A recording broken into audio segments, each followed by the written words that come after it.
Seoul is a global tech hub of immense wealth, featuring pristine infrastructure, efficient transport, and a skyline defining the scale of a modern megacity.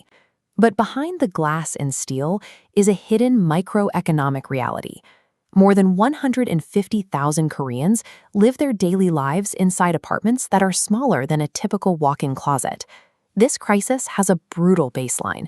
An average corporate worker's post-tax income is around $2,000 a month. Plotted against the housing market, the disparity is a mathematical impossibility. A standard Seoul family home costs between $600,000 and $1 million. To survive this gap, an entire generation has been forced to adapt. They navigate a highly specific ladder of microhousing, trading physical space for the chance to keep a foothold in the capital. These architectural anomalies allow a $2,000 a month workforce to physically exist inside a $1 million real estate market. The city's high-tech success relies on a workforce compressed into the few square feet they can actually afford. The bottom rung of this ladder begins at $0, where the only available housing is the street. Despite Korea's social welfare systems, a combination of financial ruin and mental health struggles leaves some citizens sleeping under highway tarps for decades. Moving up to the first structural rung requires about $200 to $250 a month. These are Goshiwons, micro-apartments hidden inside ordinary commercial buildings.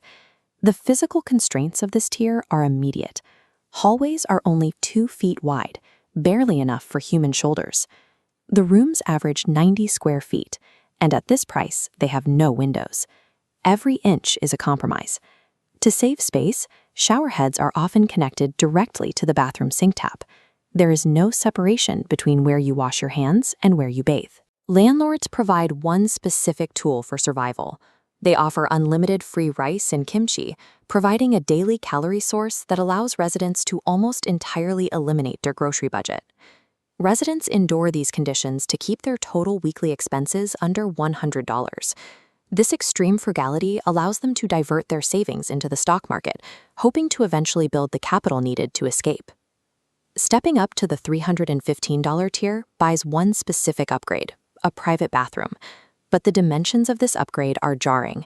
These bathrooms are often so narrow that a person has to squeeze sideways just to get through the door. The psychological cost remains high. Poor ventilation and intense summer heat create a humid, suffocating environment that often leads to severe claustrophobia. Despite the density, with 16 or more rooms on a single floor, the social atmosphere is characterized by total isolation. Residents live inches apart but avoid eye contact in the halls. A higher price inside a Goshiwon doesn't buy actual comfort. It only secures the right to endure the same physical squeeze in private. The middle-class tier requires between $800 and $1,200 a month. This secures a mid-tier studio in prime areas like Gangnam. Even at this price point, spatial adaptations are necessary. Most of these units have no space for basic appliances like clothes dryers, forcing residents to hang wet laundry throughout their single living room. This rent alone consumes up to half of an average corporate worker's take-home pay. It is a massive financial burden for a very limited amount of space. To manage this cost, many young residents turn their bedrooms into production studios, live streaming on platforms like Twitch to supplement their primary income. Reaching this level of the ladder requires residents to literally monetize their private living spaces. They have to work from their beds just to afford the right to sleep in them.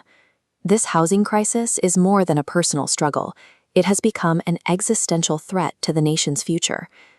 The historical upward trajectory of Seoul's housing prices and the plummeting national birth rate intersect directly. This demographic reality is tied to square footage. A standard family home requires a footprint out of reach for anyone trapped in a 90-square-foot box.